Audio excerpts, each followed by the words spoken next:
আমি কিছু বলবো না, ভিডিওটা দেখার পর আপনাদের যা যা মন চায় বলে যায়। একটা দল আছে যে দলের A to Z জাকাত খায়, যে দলের A to Z আপনার জাকাতের উপর চলে। খারাপটাকে খারাপ বলেছি, কারণ জাকাত নেওয়ার যারা যোগ্য তারা জাকাত পাচ্ছে না, আর যারা যোগ্য না তারা জাকাত নিচ্ছে। এটা ইল্লিগ্যাল, এটাই আমি বলতে চেষ্টা করেছি। আমি ধর্মকে পালন করি, আমি অবশ্যই 5টা স্তম্ভের একটা স্তম্ভ জাকাত, আমি এটা বিশ্বাস করি এবং আমি জাকাত দেই। সেইখানে আমি বলার চেষ্টা করেছি যে যারা জাকাত খান তারা হচ্ছে গরিব, গরিবদের জন্য জাকাত, ধনীদের জন্য তো জাকাত না, কোনো পলিটিক্যাল ফিগারদের জন্য তো জাকাত না।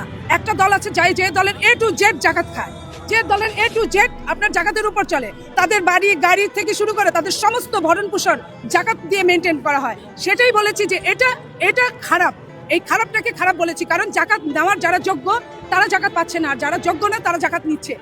এটা ইল্লিগ্যাল, এটাই আমি বলতে চেষ্টা করেছি। ইসলামিক দৃষ্টিতে যারা ধর্ম নিয়ে রাজনীতি করে তারা ধর্মকে কিভাবে অবমাননা করে। ধর্ম কখনো বলে নাই কোনো ধনী লোক জাকাত খাক, বলেছে? বলেন, আপনারাই বলেন। ধর্ম তো এই কথা বলে নাই। তাহলে আমি ওই কথাটাই শুধু বলার চেষ্টা করেছি যে ধর্ম যাদের জন্য জাকাত জায়েজ করেছে তারা জাকাত পাচ্ছে না একটা দলে, যারা জাকাত দিচ্ছে তারা জাকাতের যোগ্য না। আমি এই কথাটাই বলার চেষ্টা করেছি। অবশ্যই বট বাহিনী, এটা আপনারাও জানেন। একজন যদি লেখে তারা জানেও না, শুনতেও চায় না, জানতেও চায় না, ঢালাও গালাগালি শুরু করে। তো সেটা এখন গালাগালি করলে, আমি এই দেশের সন্তান, আমি আপনাদেরই সন্তান, আপনাদের বোন, আপনাদের মা, আমাকে যদি গালাগালি করে আপনারা শান্তি পান তাহলে পাবেন।